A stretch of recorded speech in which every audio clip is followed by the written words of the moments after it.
Magnetic effect of current chapter का एक derivation है जो कि काफ़ी इंपॉर्टेंट डेरिवेशन है ये, और 12th क्लास के ये CBSE बोर्ड हो या फिर स्टेट बोर्ड हो, सब जगह ये डेरिवेशन पूछा जाता है।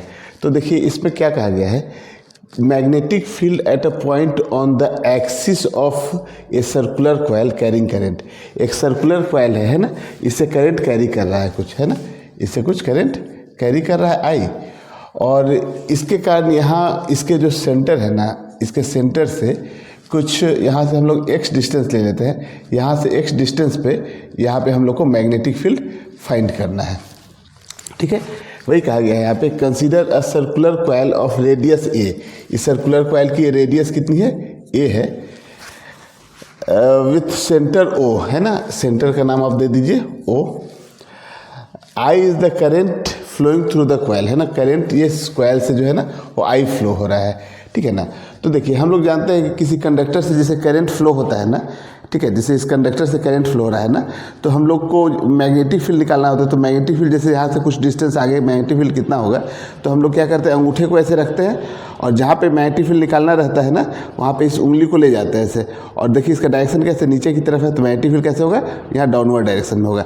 मतलब ये जो लाइन है ना, और इस लाइन से मिलाने वाला एक और लाइन जो आपको ये हो गया है ना, जैसे ये मान लेते हैं कि एक लाइन ये है, आपको समझिए कि एक लाइन ये है और एक लाइन ये है, यहाँ पे हम लोग को मैग्नेटिक फील्ड जब निकालना है ना, तो ये जो लाइन है ना, इस लाइन के परपेंडिकुलर में रहता है। तो जब हम लोग को यहाँ पे मैग्नेटिक फील्ड जब निकालना है, ऐसे आप देखिए, जब मैग्नेटिक फील्ड निकालना है यहाँ पे, ठीक है, तो ये वाला जो लाइन है, देखिए हम लोग यहाँ पे क्या है, करंट एलिमेंट मान लेते हैं ना, इसको हम लोग बोलते हैं IDL, ये करंट एलिमेंट है। इस छोटे से पार्ट के कारण हम लोग को यहाँ पे मैग्नेटिक फील्ड निकालेंगे ना, तो इसी लाइन के परपेंडिकुलर होगा, है ना, तो जो मैग्नेटिक फील्ड इस छोटे से पार्ट के कारण होगा वो कितना हो जाएगा, चलिए इसको हम लोग DB बोल देते हैं, है ना, तो ये DB मैग्नेटिक फील्ड होगा। सिमिलरली यहाँ पे भी अगर आप लेते हैं ना, यहाँ पे, तो उसके कारण जो मैग्नेटिक फील्ड होगा वो इधर हो जाएगा DB। ये समझ में आ रहा है ना। अब देखिए इस DB का एक कंपोनेंट जो होगा ना, देखिए अगर ये एंगल मान लेते हैं कि एंगल ये फाई है ना, तो DB का एक ये एंगल कितना हो जाएगा, 90 माइनस फाई, 90 माइनस फाई हो जाएगा, है ना। तो जब ये 90 माइनस फाई होगा तो देखिए फिर ये एंगल कितना हो जाएगा, फाई आ जाएगा, है ना। तो DB का इधर कंपोनेंट कितना हो जाएगा, DB कॉस फाई, और इधर कितना हो जाएगा, DB साइन फाई। ये चीज़ समझ में आ रहा है। सिमिलरली अगर इधर भी देखिएगा तो इस DB का ये एंगल अगर फाई है, ये भी एंगल कितना हो जाएगा, फाई, तो ये वाला एंगल हो जाएगा अपना फाई। तो DB का इधर कितना हो जाएगा, DB कॉस फाई, और इधर कितना हो जाएगा, DB साइन फाई, है ना। तो ये DB कॉस फाई जो है ना, और ये DB कॉस फाई, ये कैंसिल आउट हो जाएगा, अपोजिट डायरेक्शन में है, और जो DB साइन फाई है ना, यही रिजल्टेंट इसका आएगा मैग्नेटिक फील्ड यहाँ पे। ये चीज़ समझ में आ रहा है ना। तो हम लोग को यही रिजल्टेंट जो है ना, DB साइन फाई, यही निकालना है। ठीक है, तो वही कहा है, consider a circular coil of radius R, ठीक है, रेडियस A, यहाँ पे रेडियस A लिए, और इसका सेंटर O है, और करंट इससे I फ्लो हो रहा है, और इस पॉइंट का नाम चलिए आप कुछ P दे दीजिए। तो इसी P पॉइंट पे हम लोग को निकालना है क्या, मैग्नेटिक फील्ड। यहाँ तक कोई दिक्कत नहीं है। तो हम लोग यहाँ पे क्या लिए हैं कि स्मॉल एलिमेंट लिए हैं IDL, है ना, यही स्मॉल एलिमेंट, करंट एलिमेंट इसको कहते हैं। तो इस करंट एलिमेंट के कारण जो मैग्नेटिक फील्ड बन रहा है ना, वो कितना है, DB है। तो हम यहाँ से लिख सकते हैं अकॉर्डिंग टू बायोट-सावर्ट लॉ, है ना,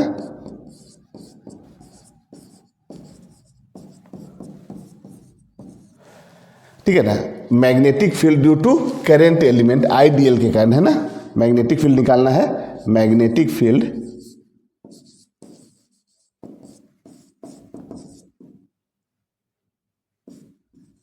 ड्यू टू करंट एलिमेंट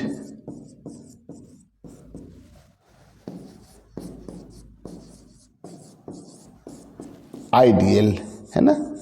तो इसके कारण जो मैग्नेटिक फील्ड होगा, DB इज इक्वल टू कितना होगा, μ0/4 pi IDL sine theta upon R²। ये ना फॉर्मूला होता है, R², ठीक है ना। ये डिस्टेंस को हम लोग R बोल देते हैं, तो R², ठीक है। यही अपना बायोट-सावर्ट लॉ होता है। यहाँ तो कोई दिक्कत नहीं है। अब देखिए ये जो थीटा एंगल है ना, इस थीटा एंगल को समझना है हम लोग को। ये जो थीटा एंगल है ना वो यहाँ का एंगल है, ये एंगल है, यही एंगल है थीटा। और ये थीटा जो है ना वो हो जाता है 90 डिग्री। कन्फ्यूजन इसी में रहता है कि ये थीटा 90 डिग्री क्यों है, जबकि हमको 90 से कम दिख रहा है। ये थीटा 90 डिग्री कैसे है ये आप समझिए। जैसे कोई रिंग है ना, ऐसे कोई रिंग है, ठीक है, ये अपना रिंग हो गया। इस रिंग से यहाँ पे अगर देखिए यही एलिमेंट्री पार्ट है अपना, और ये जो एलिमेंट्री पार्ट हम लोग यहाँ इतना बड़ा एक एलिमेंट्री पार्ट ले रहे हैं ना, और ये जो लाइन जो आपको दिख रहा है, जो ये जो आर डिस्टेंस लिखा हुआ है ना, ये यहाँ से यहाँ तक की लेंथ जो है, ये वाला जो लाइन है ना, समझिए ये लाइन अपना ये है। अब देखिए करेंट एलिमेंट का जो डायरेक्शन होगा वो ऐसे होगा, ये करेंट एलिमेंट का डायरेक्शन है, और ये जो लाइन है ऐसे है। तो इसके बीच एंगल देखिए कितना बन रहा है, 90 डिग्री बन रहा है ना। यहाँ से देखिए आप ऐसे, यही है, ये आपका कितना हो गया, ये जो डायरेक्शन है ना, ये करेंट एलिमेंट का डायरेक्शन है ना, ऐसे। और ये जो लाइन है ना ऐसे, ये जो आर दिख रहा है आपको ऐसे, ठीक है ना, ये लाइन ऐसे है, ठीक है। तो इन दोनों के बीच एंगल देखिए 90 डिग्री दिख रहा है आपको ना, तो यही एंगल 90 डिग्री है यहाँ पे, ठीक है। तो यहाँ से आप देखिए अब थीटा 90 डिग्री हो जाएगा, तो यहाँ से हम लोग डी बी इजिकल टू कितना लिखेंगे, डी बी इजिकल टू जो आ जाएगा mu naught upon 4 pi I D L, mu naught upon 4 pi I D L, और साइन 90 की वैल्यू कितनी हो जाएगी 1। हम लोग यहाँ से लिख देते हैं theta is equal to 90 degree, ठीक है। तो साइन 90 की वैल्यू कितनी हो गई 1, तो नीचे में कितना हो गया अपॉन आर स्क्वायर। ये जो मैग्नेटिक फील्ड निकल के आ रहा है ना, वो तो इस एलिमेंट्री पार्ट के कारण निकल के आ रहा है ना, छोटे से पार्ट के कारण। अब हम लोग को पूरे रिंग के कारण निकालना है यहाँ पे मैग्नेटिक फील्ड।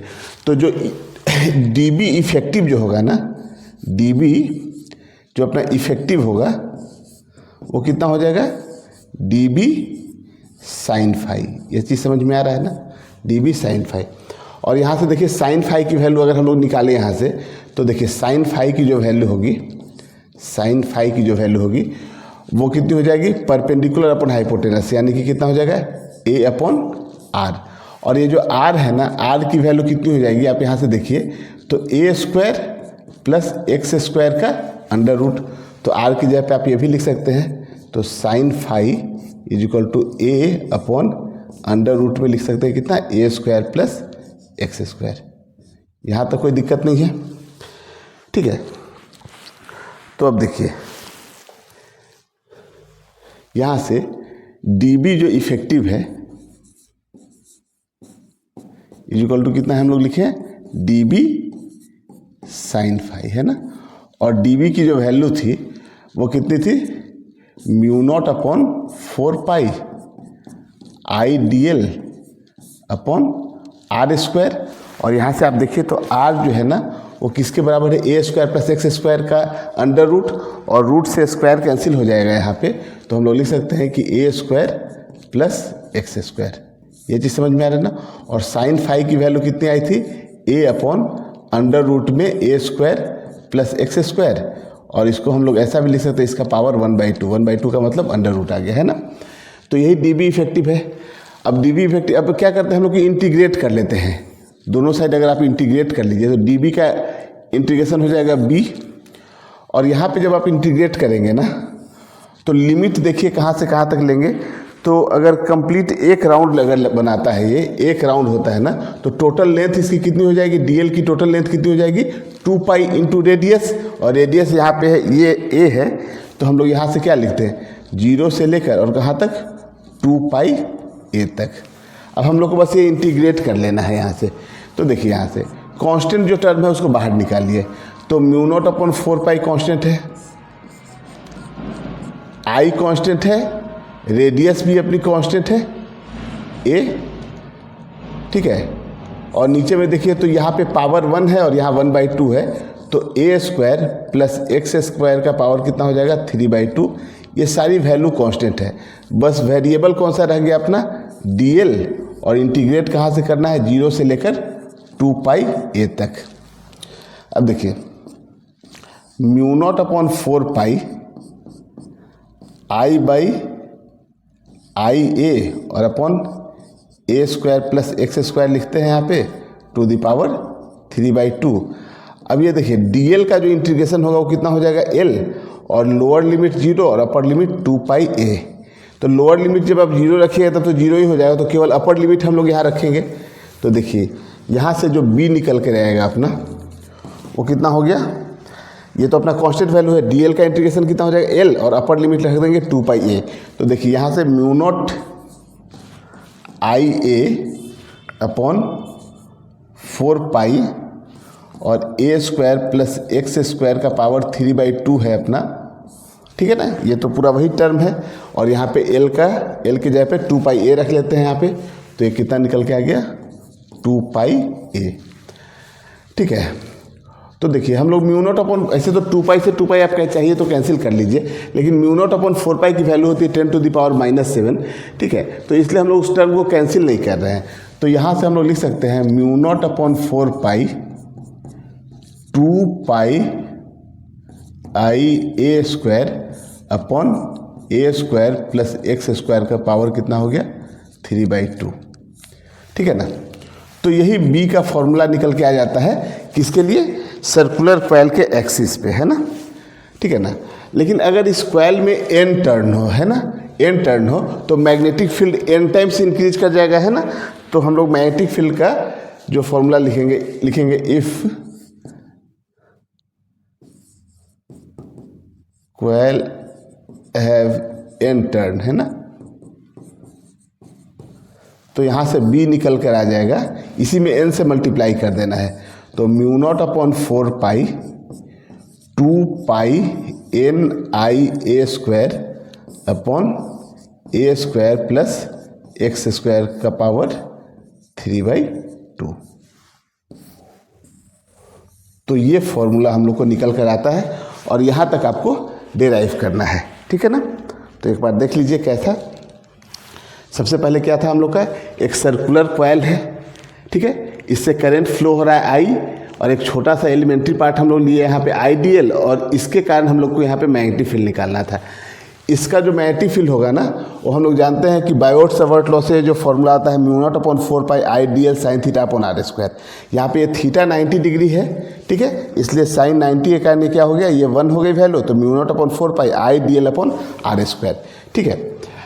अब जो इफेक्टिव बी होगा ना इसका, देखिए तो इसका जो मैग्नेटिक फील्ड इफेक्टिव जो होगा वो इधर होगा, डीबी इधर होगा। इसका 2 कंपोनेंट हो गया, डीबी कॉस फाई, और इधर कितना हो गया डीबी साइन फाई, ठीक है। इस तरह से सिमिलरली अगर यहाँ पे आप एलिमेंट्री पार्ट लीजिएगा तो इसका जो मैग्नेटिक फील्ड होगा डीबी ऐसे होगा, और इसका 2 कंपोनेंट आएगा। तो देखिए ये वाला कंपोनेंट जो था ना इसका वर्टिकल वाला, ये दोनों कैंसिल आउट हो गया, तो हॉरिजॉन्टल ही कंपोनेंट रह जाएगा। तो हम लोग इसलिए लिखे कि जो डीबी इफेक्टिव होगा ना वो डीबी साइन फाई हो जाएगा। अब साइन फाई हम लोग इस ट्रायंगल से निकाल लिए। साइन फाई कैसे, फाई टेन साइन फाई की मतलब परपेंडिकुलर अपॉन हाइपोटेनस, तो ए अपॉन इतना है ना, ये परपेंडिकुलर अपॉन हाइपोटेनस लिखे, ठीक है। यहाँ आर की वैल्यू हम लोग ले लिए थे यहाँ पे पाइथागोरस थ्योरम से, स्क्वायर प्लस एक्स स्क्वायर। इसके बाद हम लोग क्या किए कि डीबी इफेक्टिव ही डीबी साइन फाई है। फिर इसके बाद देखिए इसका इंटीग्रेशन आप करिएगा तो डीबी का इंटीग्रेशन बी हो गया। इधर जो कांस्टेंट टर्म है इसको हम लोग बाहर निकाल लिए यहाँ से, तो mu not upon 4 pi I a और अपन ये जो पूरा टर्म है, देखिए यहाँ पे पावर कितना है 1 है, यहाँ 1/2 है। कांस्टेंट टर्म बाहर निकाल लिए यहाँ पे, तो बस डीएल को छोड़ दीजिए तो बाकी सभी कांस्टेंट था। फिर डीएल का इंटीग्रेशन एल आया, अपर लिमिट रख दिए यहाँ पे, लोअर लिमिट 0 होगा तो केवल अपर लिमिट यहाँ रखे और ये वैल्यू निकल के आ गई। और एन टर्न के लिए इसमें एन से मल्टीप्लाई किए और ये अपना बी निकल कर आ गया। ठीक है, तो समझ में आया होगा ये चीज़, तो इसको नोट कर लीजिए आप।